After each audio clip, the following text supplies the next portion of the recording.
Syederalon sebanyak 100 mahasiswa Universitas Jabal Ghafur atau Uniga Sigli menggelar unjuk rasa di Tugu Anak Muling atau Simpang Lampu Merah Sigli pada Kamis 24 Juli 2025. Aksi ini dilakukan sebagai bentuk protes atas pelaporan dua mahasiswa mereka ke Reserse Kriminal Polres Pidi.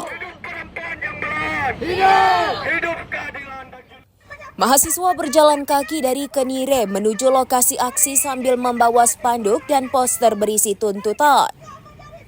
Beberapa poster bertuliskan pendidikan bukan barang dagangan, hentikan korupsi KIP kuliah, dan intimidasi bukan bagian dari pendidikan, kami mahasiswa menuntut keadilan.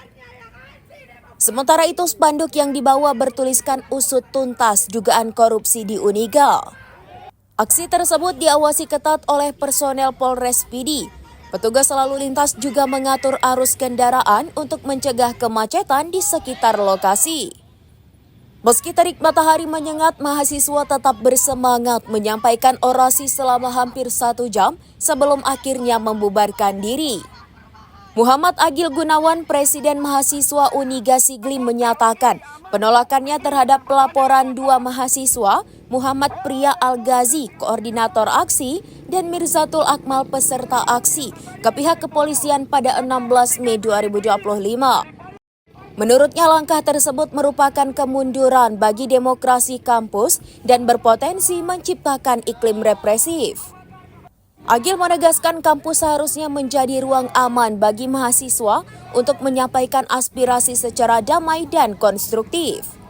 Kedua mahasiswa yang dilaporkan saat ini masih menjalani proses hukum terkait keterlibatan mereka dalam aksi sebelumnya di lingkungan kampus.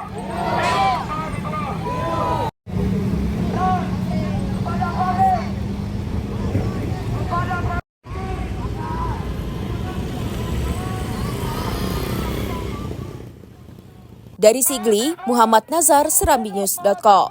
Download Tribun X sekarang, menghadirkan lokal menjadi Indonesia.